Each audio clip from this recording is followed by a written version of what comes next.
This video is about the Sonyverse, specifically like the movies that are with the Spider-Man villains without Spider-Man.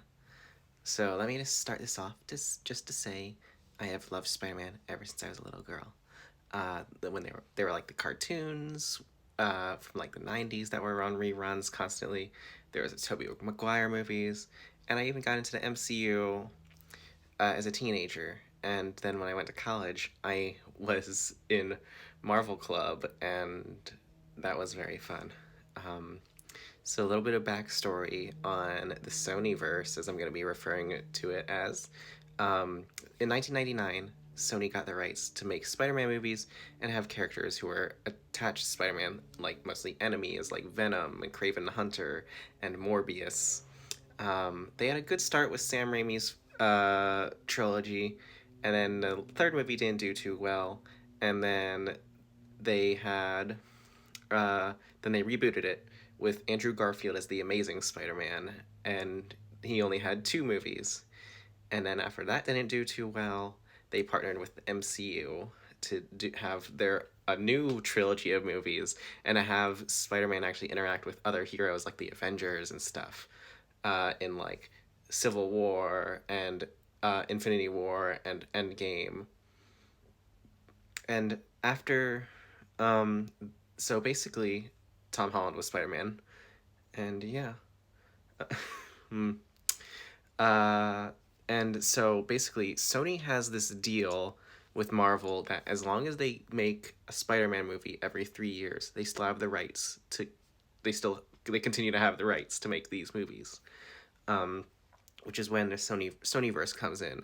So in like 2017, 2018, they went, okay, we have that we're gonna make a movie about Venom, but without Spider-Man, which is weird.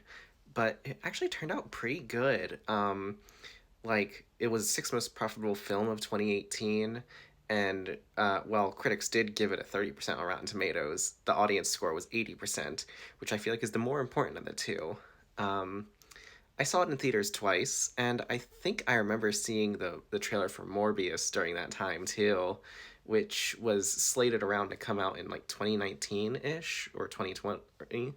Um, and Marvel fans were just kind of wondering who this movie was for and if Sony really understood what made Venom so popular. And here's a hint: they really didn't. Um, then it got pushed back to 2020, and then 2021, and then finally to April 1st of 2022. And this did not bode well for its reception.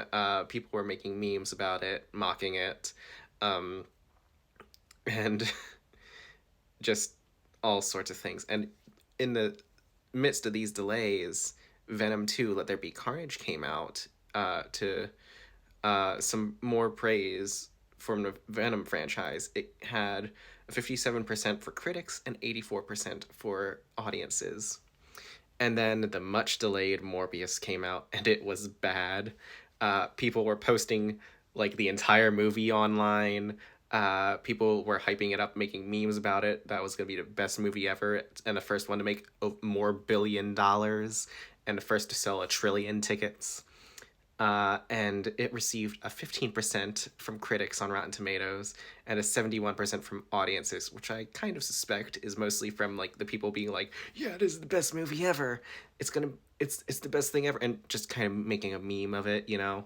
Um, and Sony saw this hype online and decided to re-release it because they didn't understand that the movie was being mocked and memed to high hell, and it did not do any better than before.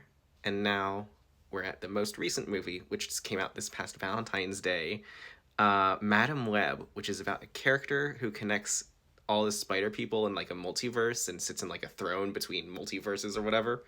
Um, in the '90s cartoon at least. And but in this instance, she is a psychic paramedic with connections to three Spider Women and Ben Parker, Peter Parker's uncle, who dies in his origin story.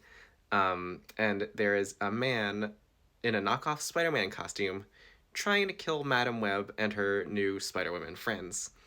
And I am very intrigued by this movie, but that will be for. But I'm going to be reviewing it in a different video than this. for now, I have several friends from Marvel Club telling me it's funny bad, and I do love funny bad movies. I love Mystery Science Theater 3000. And as of recording, it has a 13% cinema score, critics score, and a 55% audience score. So, yeah, it's gonna be a hell of a movie either way.